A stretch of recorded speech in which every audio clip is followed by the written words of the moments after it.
घर आंगन महकता है जब आगमन मेरा होता है।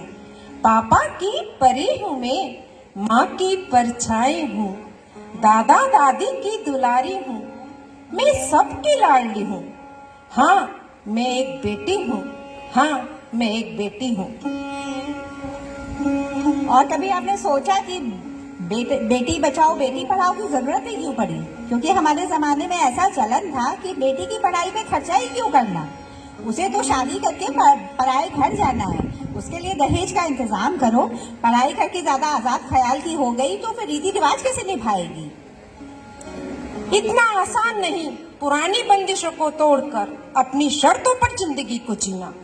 पढ़ लिख कर कुछ बनना है, जीवन में कुछ करना है मेरे भी कुछ सपने साकार जिनको करना है। आवाज अब दबाती नहीं, एहसास अब छिपाती नहीं, रोकने से रुकती नहीं, अन्याय अब सहती नहीं। कदम बेशक डगमगा जाए, इरादे मेरे लड़खड़ाते नहीं, इरादे मेरे लड़खड़ाते नहीं। और जमाना पुराना हो या नया, फर्क क्या पड़ा है? The more the world changes, more it remains the same. पहले कहा जाता था वो रंग रूप कद काठी, सबके मानकों में तो समाज ने नारी को अभी भी बांध रखा है।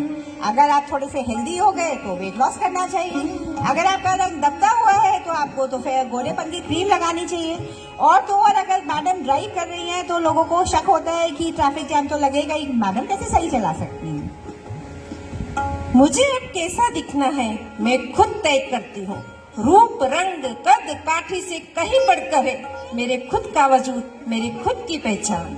हूँ आजाद ख्यालों की पर संस्कार कभी भूली नहीं, चार दीवारी से निकली हूँ पर मर्यादा कभी लांघी नहीं। मेरा पहनावा, मेरा श्रृंगार, मेरी बेबाक हंसी, मेरे खुले विचार, मेरे चरित्र का पैमाना नहीं बल्कि प्रतीक है मेरी मजबूती का, मेरे आत्मविश्वास का।